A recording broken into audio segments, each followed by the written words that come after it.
तो आप सबको जय मसीह। एक बार फिर से आप सबको अपने इस संदेश में मैं आपका स्वागत करता हूं। दोस्तों, आज के संदेश बहुत ही महत्वपूर्ण है आप सभी मसीह विश्वासी के लिए जो प्रभु यीशु मसीह में विश्वास करते हैं।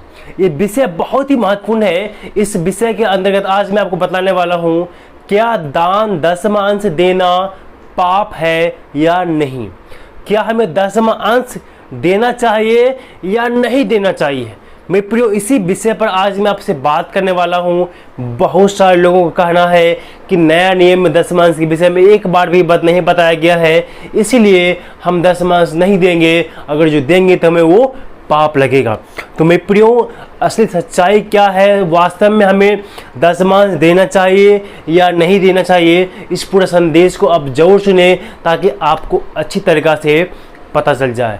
मेरे प्रियो, बाइबल के जो लोग जो विश्वासी कम पढ़ते हैं, उन्हीं लोगों को जो है इसे ऐसे सवालों में घिर जाते हैं, क्या मुझे दान दसवां अंश देना चाहिए या नहीं देना चाहिए।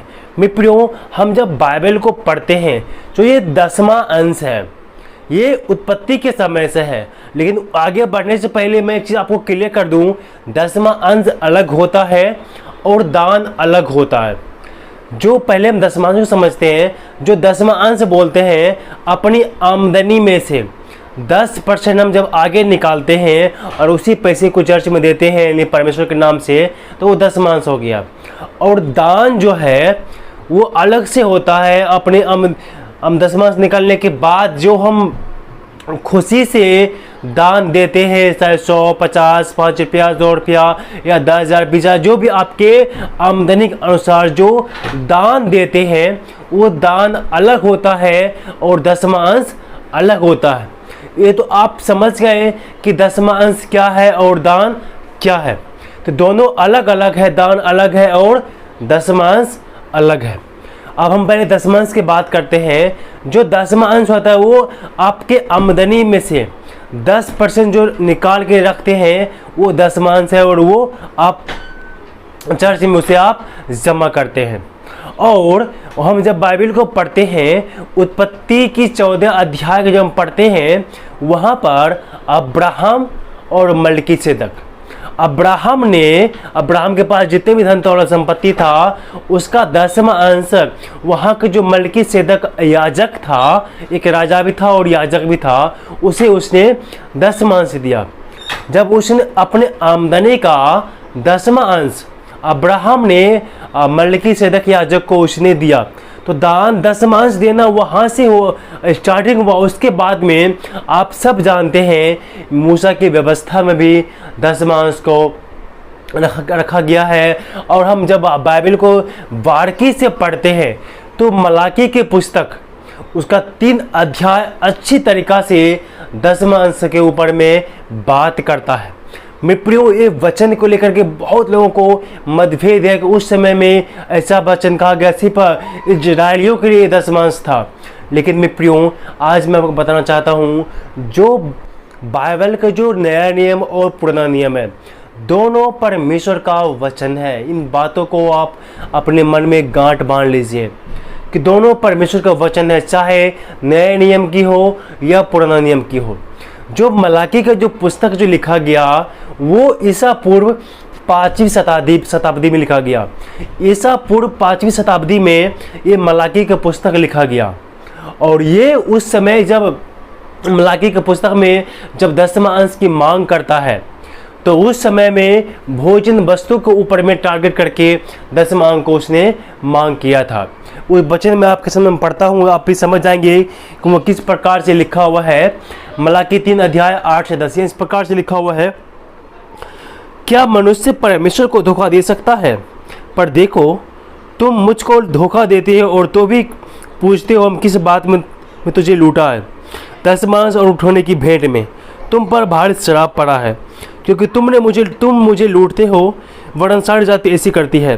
10वां अंश भंडार में ले आओ, ताकि मेरे भवन में भोजन वस्तु रहे। और सेनाओं का यहोवा यह कहता है कि ऐसा करके मुझे परखो कि मैं आकाश के झरोखे तुम्हारे लिए खोलकर तुम्हारे ऊपर अपरंपार आशीष की वर्षा करता हूँ कि नहीं। तो मेरे प्रियो, ये जो यहाँ पर 10वां अंक मांग खुले रूप से परमेश्वर कर रहा है कि सारे लोगों के तुम सारे 10वां अंश मेरे भंडार में ले आओ। अगर जो नहीं देते हो तुम लोग मुझे लूटते हो, वरन सड़ जाते, ऐसा ही करती है। उस समय में जो जो ईसा पूर्व 5वीं शताब्दी में करेंसी उतनी ज़्यादा नहीं थे, पैसे उतने ज़्यादा नहीं हुआ करते थे। तो उन लोग क्या करते थे, सामान का लेन देन करते थे। कोई किसी को सामान देता था, उसके बदले में वो दूसरा सामान लिया करते थे। जब आप डीपली स्टडी में जाएंगे तो आपको इस तरह से आपको पढ़ने के लिए मिलेंगे। तो वहाँ के जो 10वां अंश जो उन लोग याजक ने मांगा था, परमेश्वर के वचन में मांगा था उन लोगों से, तो वो भोजन वस्तु रूप से ही मांगा था, और उसे ताकि मेरे भवन में भोजन वस्तु रहे। लेकिन मैं प्रियो, उन 10वां अंश देने का उद्देश्य को समझिए कि उस समय 10वां अंश क्यों मांगा गया था, ताकि भवन में भोजन वस्तु रहे परमेश्वर के भवन में। और उसी पैसे के, उसी 10वां अंश की वजह से, उसी 10वां अंश से वो चर्च का निर्माण भी किया करते थे। और जो याजक लोग हुआ करते थे जो चर्च में यरूशलेम मंदिर में, उन याजक लोगों को जो पालन पोषण है, उनका जो खाना पीना है, उसी 10वां अंश के पैसे से, 10वां अंश की चीज़ों से, 10वां अंश के सामानों से हुआ करते थे।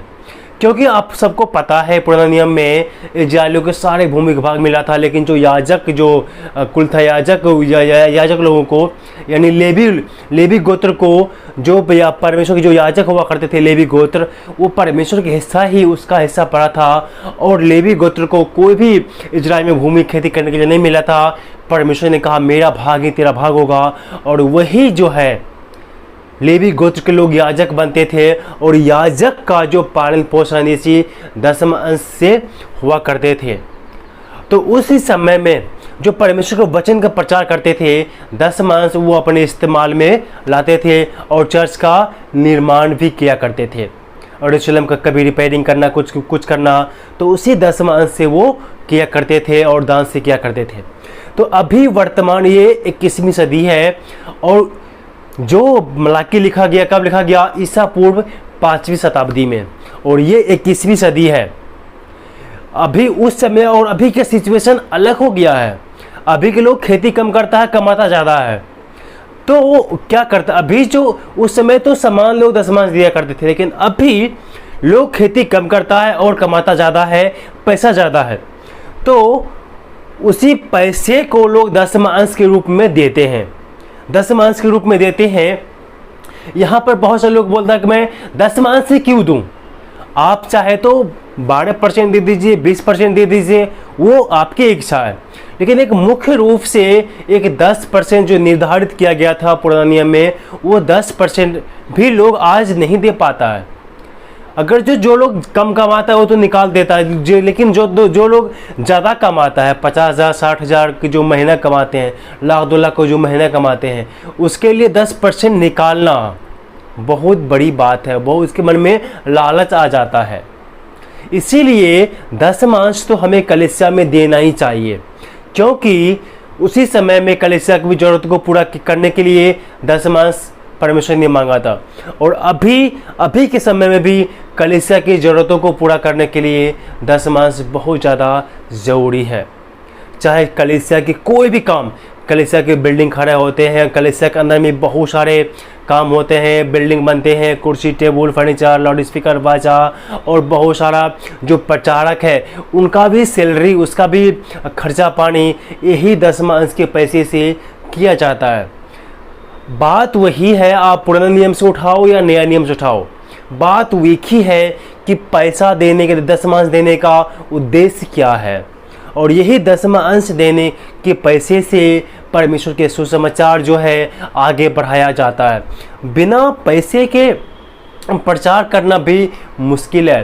प्रचार करने के लिए भी टेम्पलेट छपाने पड़ेंगे, पतली पतली किताब छपाने पड़ेंगे, कहीं जाने के लिए आपको किराया लगेगा, प्रोग्राम करने के लिए भी पैसे लगते हैं। और बहुत सारे चर्च के कलीसिया के जो प्रोग्राम भी होते हैं, क्रिसमस होते हैं, गुड फ्राइडे होते हैं, तो बहुत सारा कैंपेन लगा जाता है पशु समाचार प्रचार करने के लिए। इस सारे काम में पैसे की ज़रूरत पड़ती है।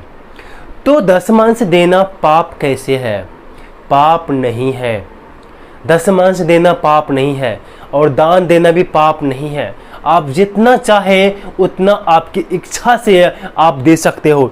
एक वचन मैं आपके सामने पढ़ना चाहता हूँ जो 2 कुरिन्थी 9 के साथ में लिखा हुआ है, पर हर एक जन जैसा मन में ठाने वैसा ही दान करें, न कुरकुर के और न दबाव से, क्योंकि परमेश्वर हर्ष से देने वालों से प्रेम करता है।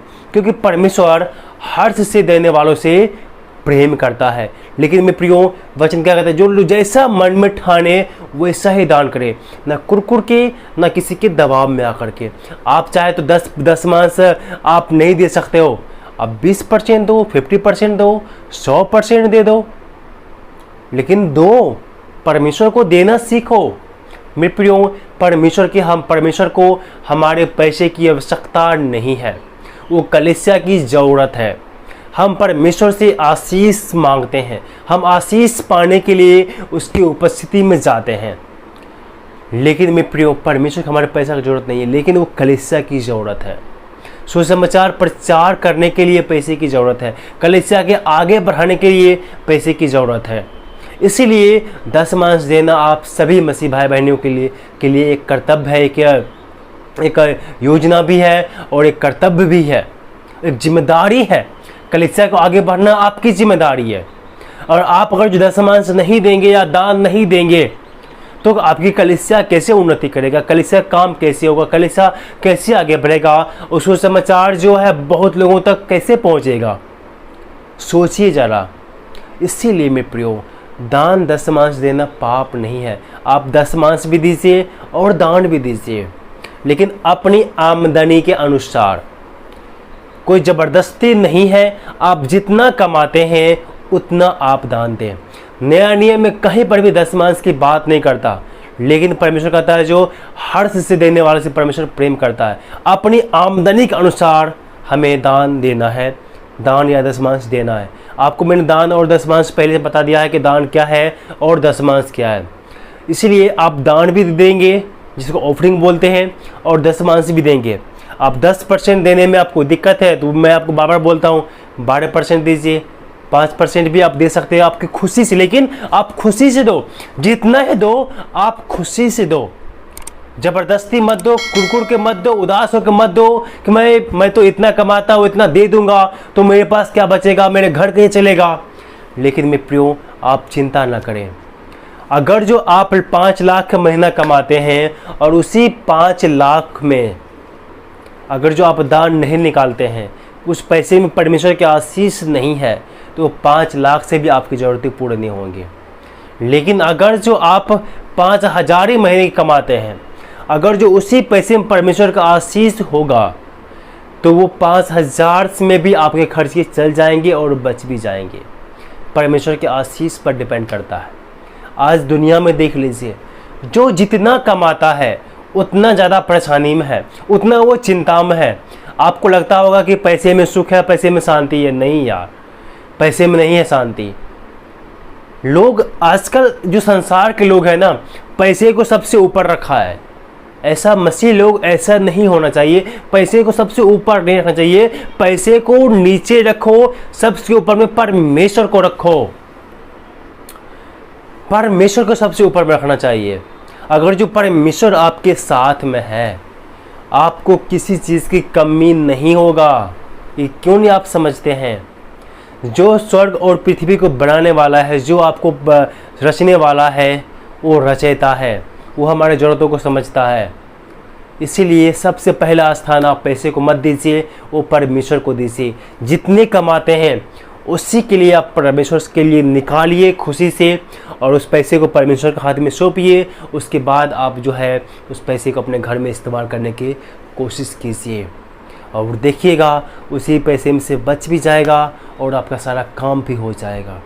इसलिए इन बातों को आप जरा समझिए और सोचिए। परमेश्वर को दान देना जो पाप नहीं है, ये पुण्य का काम है। इसीलिए दान दशमांश आप अपने कलीसिया में जरूर दें।